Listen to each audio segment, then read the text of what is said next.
puede decir generalidades de la República Aristocrática. Participamos. Exportación. Exportaciones Muy bien, exportación. ¿Qué más? y los recursos que tenía. Recursos que tenía el Perú. Aparte del guano, pues teníamos recursos. ¿Qué más? Los habitantes, la clasificación. La clasificación social. ¿Qué más? ¿Qué más era la República Aristocrática? Vamos, vamos. ¿Qué más era? Aliméntenme, nútranme. A ver, ilústrenme, educandos. ¿Qué más había en la República Aristocrática? Le pregunto, a ver. Explotación. La Primera Guerra Mundial. Muy bien. El desarrollo genérico contextual es que en la República Aristocrática se desarrollaba la Primera Guerra Mundial, o se desarrolló la Primera Guerra Mundial, ¿no?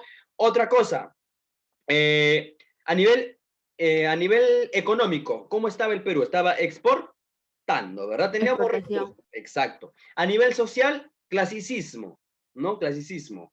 A nivel político, ¿cómo estaba a nivel político? ¿Quiénes eran los gobernantes del Perú en aquellos años? Los Los oligarcas. oligarcas. Ah, ¿y quiénes eran los oligarcas? Una familia. Eran familias Eran parte de la adineradas. familia. Los alfabetos. Tenían poder. Eso, muy bien, hijos. Familias adineradas, tenían poder económico, tenían un realce en la economía, y aparte de de tener realce en la economía, ellos también se educaban, ¿no? ¿Dónde se educaban los oligarcas, te acuerdas? ¿Dueños de qué eran los oligarcas? En la mayor San Marcos. Muy bien, San Marcos. Camilita, muy bien, Camilita Gutiérrez, la Universidad Nacional Mayor de San Marcos, ¿no? Entonces, ahora, pregunto, se me ocurre preguntar, a nivel tecnológico, ¿cómo se vivía en la República Aristocrática? ¿Cómo estaba el Perú a nivel como lugar? ¿No? Habían automóviles, no habían automóviles todavía, habían plazas, habían plazuelas.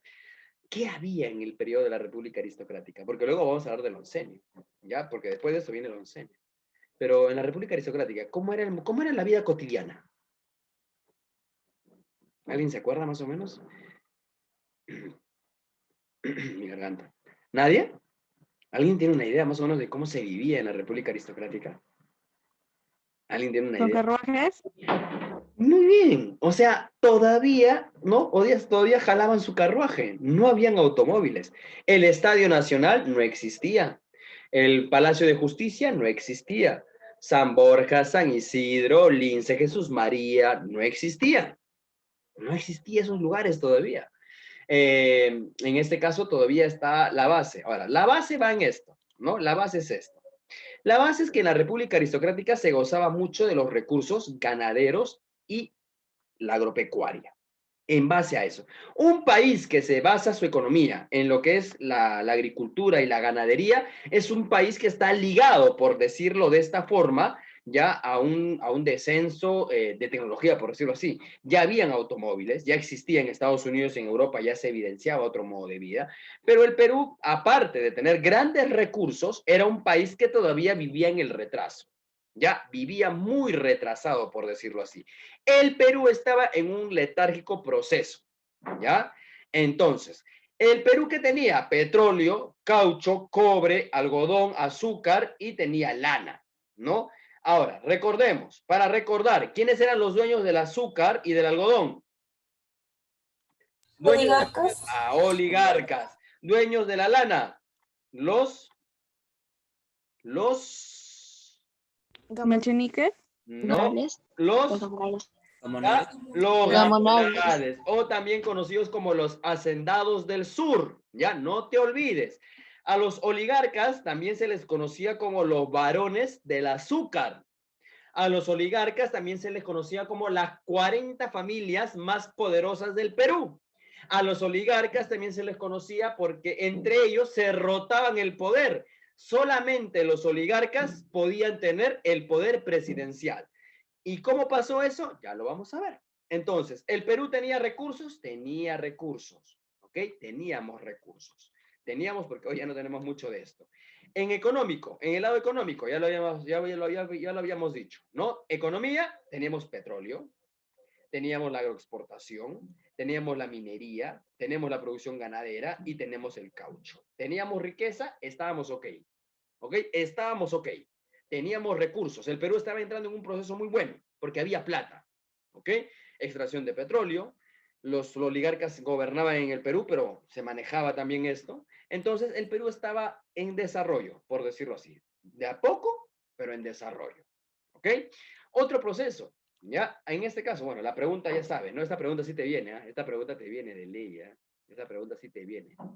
Durante la República Aristocrática, ¿qué actividad económica fue la más importante? La agroexportación. Agroexportación. ¿Por qué? Esa es la otra respuesta que te vas a llevar. ¿Por qué? ¿Por qué no puede ser la minería? ¿Por qué no la ganadería? ¿Por qué la extracción del caucho? ¿Por qué el petróleo? ¿Por qué la agroexportación? ¿Que se exportaba? ¿Mm? ¿Por qué? ¿Por qué la agroexportación y no los otros recursos? Por la Primera Guerra Mundial. No mucho va por ahí, pero es una línea. ¿Pero por qué? A ver, están escribiendo. O sea, que están activos, está bien, está bien. Ya, mira, anota esto, no te vayas a olvidar de esta situación. ¿Por qué se dice, ya, por qué se dice que en la República Aristocrática la actividad económica más importante fue la agroexportación? Porque facilito. ¿Quiénes dominaban la agroexportación? ¿Los oligarcas? Los oligarcas.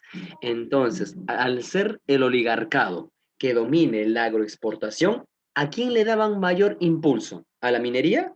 La minería no les pertenecía. ¿El petróleo? No les pertenecía ni les llamaba la atención. ¿La lana? Estaban los gamonales ahí. Pero ¿sobre qué dominaban ellos? Sobre la agroexportación.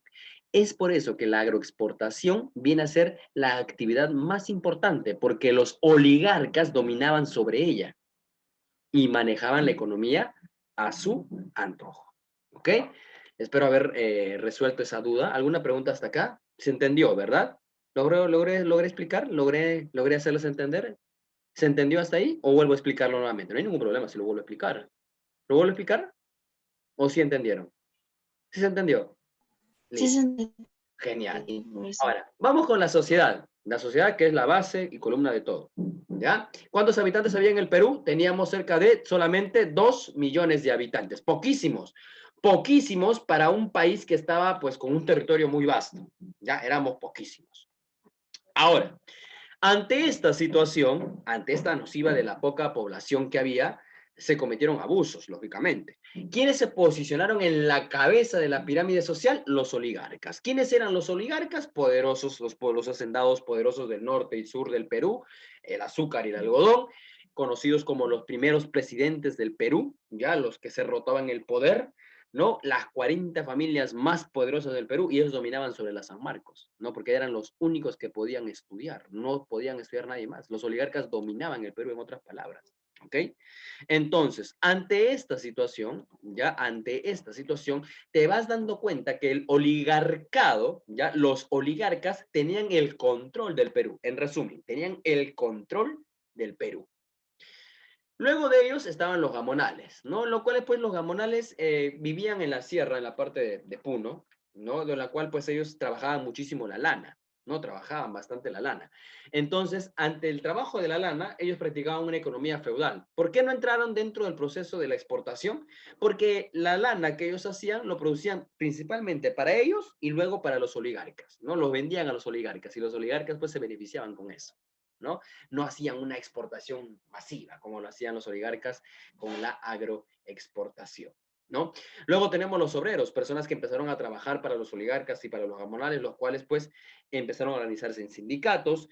Ellos van a decir solamente vamos a trabajar 8 horas, no más, no hay explotación, y eran muy anarquistas porque ellos buscaban que nadie los gobernase, ¿no? O que no hubieran leyes laborales. Entonces, más o menos los obreros empezaron a luchar y a pugnar por el poder ante esta situación.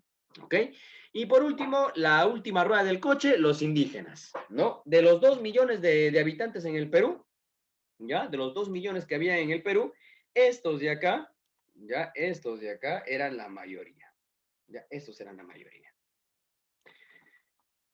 ¿Había democracia en aquellos años? ¿Qué piensas tú? En el periodo de la República Aristocrática, ¿hubo democracia? No, no, no había. No había democracia. Para que exista una verdadera democracia, ¿qué tiene que haber? ¿Todos por igual? Dejar de ¿Voz del que pueblo? los oligarcas dejaran de gobernar exclusivamente. Para que exista democracia tiene que haber una palabrita. Equidad. Educación. Analfabeto. Educación. Un país bien educado es un país que puede votar bien. Un país mal educado es un país que se acostumbra a este tipo de gobiernos. Y esto era un gobierno literalmente solamente basado en la riqueza peruana. Estos de acá, lamentablemente, trabajaban, no tenían derechos y solamente eran utilizados para las labores comunes. Lógicamente, ¿no? Esto va, como toda situación, va a tener su finalización, ¿no? Y sabemos que es Augusto Bernardino Leguía el que integra a los indígenas, ¿no? Pero también comete errores con los indígenas, ¿ya? También va a cometer los errores.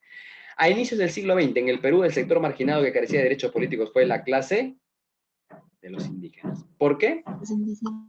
¿Por qué los indígenas?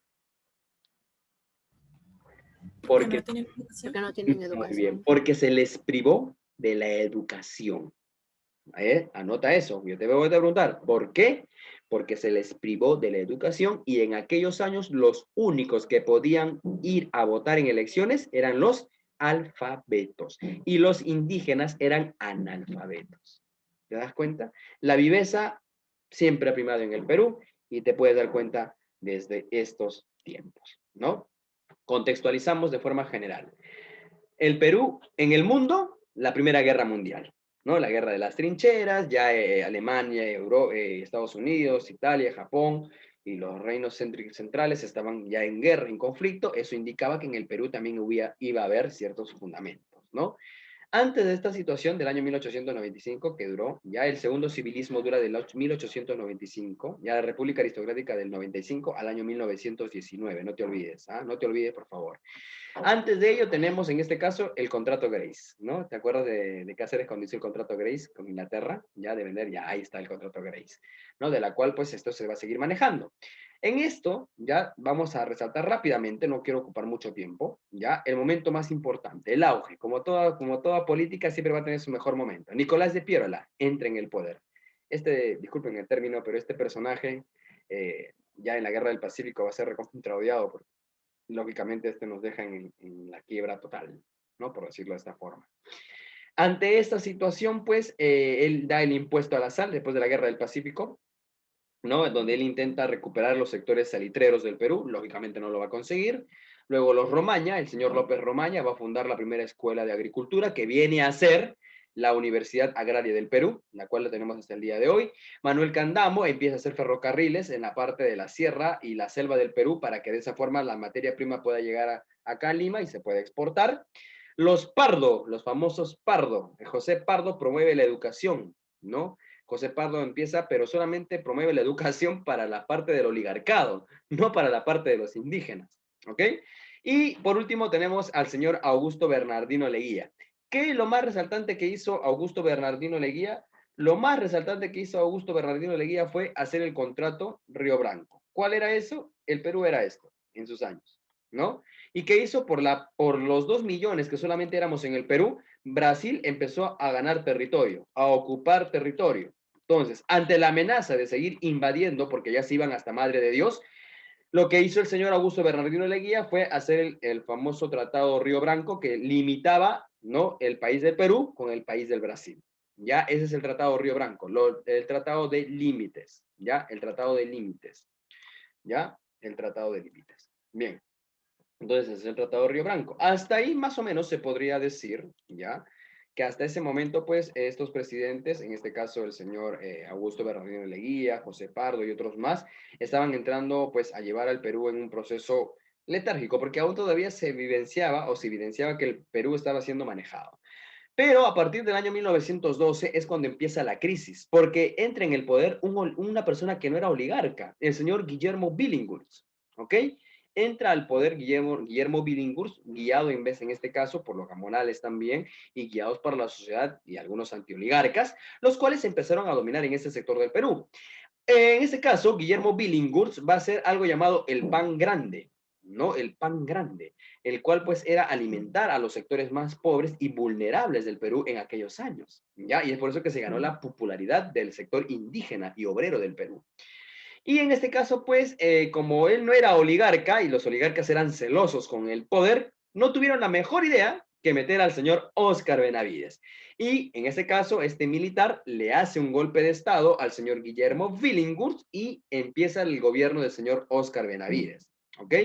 Y cuando Óscar Benavides entra al poder, empieza la Primera Guerra Mundial. ¿Ok? Empieza la Primera Guerra Mundial. Y en ese desarrollo de la Primera Guerra Mundial hay un conocido, ¿no? En este caso empieza a gobernar nuevamente el señor José Pardo, ¿ok? Y con José Pardo se da el famoso boom exportador. ¿Qué es el boom exportador, jóvenes? ¿Alguien me puede decir qué cosa es el boom exportador? ¿Qué es el boom exportador? ¿Se acuerdan?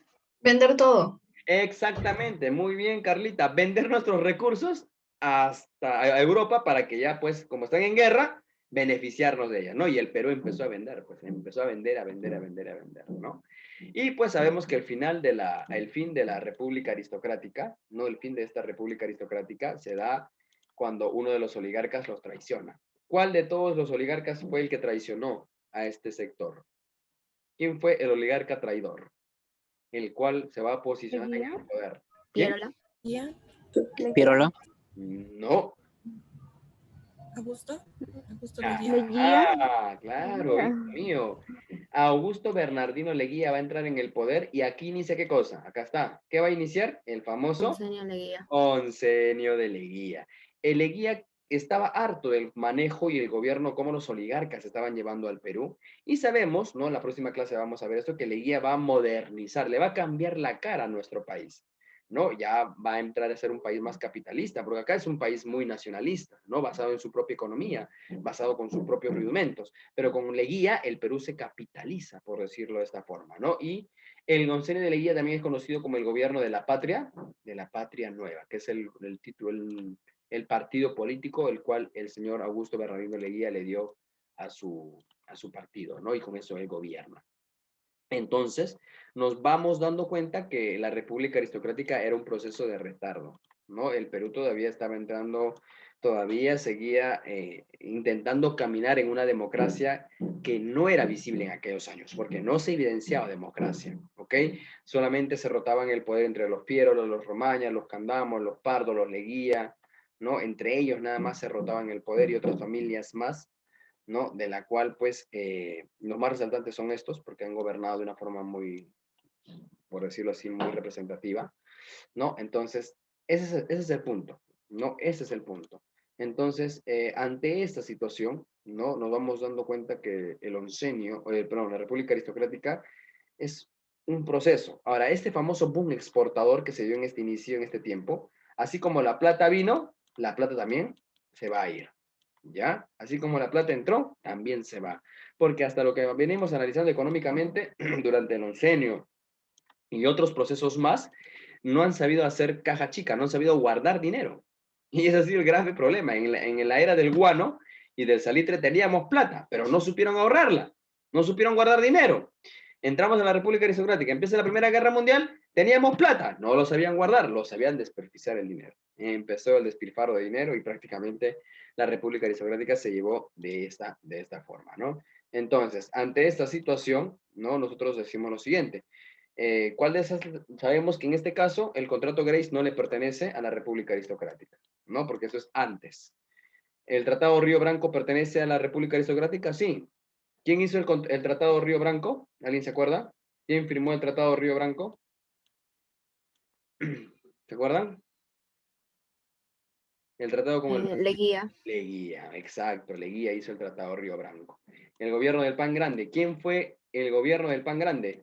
¿Quién gobernó? El famoso Guillermo Guillermo. Billinghurst. Guillermo Guillermo. Billinghurst. Muy bien. ¿Quién hizo el boom exportador? José. José Pardo. José Pardo. Pardo. Pardo. Muy bien. ¿Y la patria nueva a quién le corresponde? ¿Al señor? Leguía. Leguía. Leguía. ¿No? Entonces, el oncenio no va, ni esto tampoco va, ¿no? Entonces, las respuestas más acertadas son estas tres, ¿no?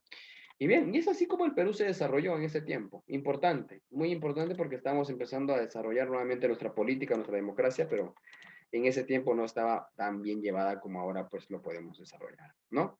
Bien, chicos, hasta aquí hemos llevado el tema de la República Aristocrática, un tema muy interesante que tú lo tienes que dominar, porque para quinto de secundaria vamos a llevar el ochenio, vamos a llevar los gobiernos ya que hasta la actualidad se están evidenciando. ¿Alguna pregunta, chicos, hasta aquí?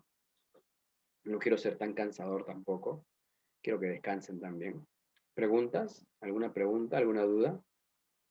Ninguna, ¿verdad? Listo, muchachos. Entonces, ¿qué es lo que puede venir en el examen? Ajá, esto es lo que te interesa a ti, ¿no? Las 3 preguntas renuentes, ya lo puse. Ya, esto de acá no te olvides. Esto de acá, hijito. Esto. Espérate. Espérate que se me está... Acá está. Ya. Esto de acá. Ya, esto de aquí. Trata de mantener estable esta situación. Mente clara para esto. Ya teníamos economía. En la economía teníamos. ¿Cuál era lo que primaba? Esto de acá primaba. No, esto primaba. ¿Por qué? Porque le pertenecía a estos. ¿Y quiénes eran estos? Gobernadores del Perú, literalmente. ¿Qué va a venir? Ah, no te olvides de contextualizar. Cuando yo te pregunte, ¿no? ¿Qué es la República Aristocrática y en qué proceso universal se desarrolló? La República Aristocrática es un gobierno ligado a los oligarcas del Perú y se contextualizó dentro de la Primera Guerra Mundial. O sea, ¿qué tal respuesta? Yo hasta yo mismo me estoy respondiendo. Pero bueno. Sí, le voy a mandar el video de la clase, no hay ningún problema. También lo pueden visualizar en mi canal de YouTube. Ahí están todos los videos de la clase que con ustedes grabo. Tengo un canal en YouTube donde yo subo ya todos los videos que hago con ustedes. Pueden entrar ahí y visualizarlo, no hay ningún problema. ¿Ya?